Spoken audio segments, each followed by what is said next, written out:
All right, so we labeled this first one, what God/Jesus is. And so we want to get a little into, Swedenborg obviously, was somebody who acknowledged the phenomenon of Jesus Christ. And this is something important, but what exactly is that? So I wanted to open it up with this quote from Swedenborg, and we can go from there.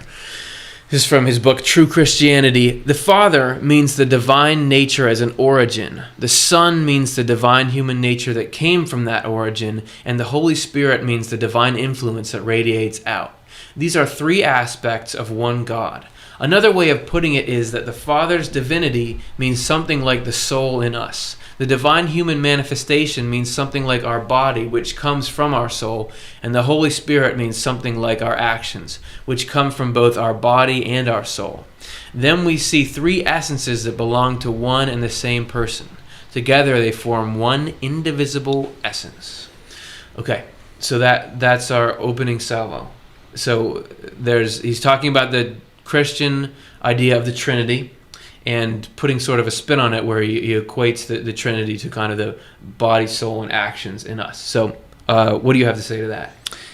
There was a lot in that quote, and the first thing that comes to mind is I think that word indivisible is so important. What I think Swedenborg did in trying to come to understand, so many people, whether you're in Christianity or outside of Christianity, wrestle in some way with who is this Jesus. Yep. If he's nobody or if he's a mere human being, why is he so famous and billions of people celebrate his birth every year? But there's just mysteries about it. How does he relate to God, and what does it say in the Bible, and so on. What Swedenborg did as a philosopher was look at the indivisibility. He looked at the qualities of God, and he said that the qualities of God are particularly omnipotence, meaning all-powerful, omnipresence, meaning that he's everywhere, and omniscience, meaning that he's all-knowing. Mm-hmm. Now, those so he's three... really ticked off some important boxes there. That's right. And those three qualities if you think about omnipresent, let's take omnipresent. Right. Picture in your mind the whole universe, and then picture a sheet of paper that goes to infinity in every direction. It never, ever stops. Oh, I do this all the time anyway. Yes, right. It's very relaxing. No matter how far it goes, it never stops. Well, how would you divide that piece of paper in half? Yeah. There's no half. Well, you just get to the end of it, and then you start cutting, right? Right. There's no end, and so you don't know where the middle, there's no end, yes. no beginning. And so it's indivisible. That's yes. an essential thing to understand about the nature of divinity. With human beings, when you have a father and a mother and then they have a child, that child is a separate individual, as we all know, from the parents. They may have certain characteristics of the parents, but they have their own will, their own thoughts, their own worldview, and so on. And it's just separate. Where the parent is, the child is not. They can't occupy the same cannot space. occupy exactly the same space. That's right. They're in two different spaces. But with God, it's different. So can I ask for that graphic to go up? We put a lot of money into this. Yeah. It's just beautiful, isn't it? See, I think people think somehow that the infinite, like you have God, and then God got together with Mary in this notion of the here we're getting virgin at birth. The Christmas story. Right. This idea. And where did Jesus come from? Okay, in this graphic we got infinite A plus finite X on the top. That's right. And what I think some people, Christians think may have happened was that there was infinite being A, got together with a finite being, meaning Mary, right. and then had infinite being B, the Son of God, or as if that was a totally different being. But if you realize that the infinite is indivisible, it doesn't work you can have an infinite number of finite beings, yes. but you can only have one infinite being. There's only one infinite. You can't have multiple infinites.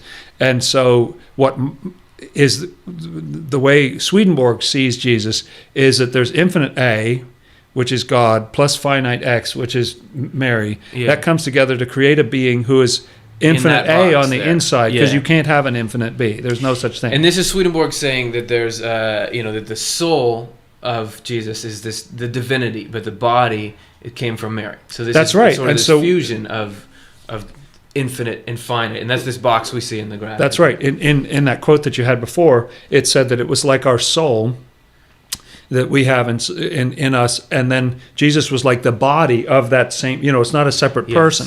Yes.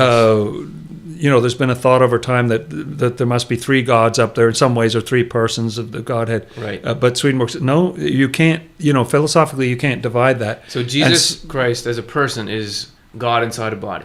That's right, God inside a human body. Not a separate. So this is God inside a body. It's a very wild thought. Yeah. Can we go back to that graphic? Yeah. I don't know if that's possible, but yeah. the idea of having the infinite on the inside and then finite on the outside is like it's like putting a jet engine on a rollerblades or something. How do you have those two things connected to each other? Yeah. Over time, what Swedenborg believes happened is that if we go to the next graphic that goes along with this, that infinite on the inside transformed the finite and made it infinite.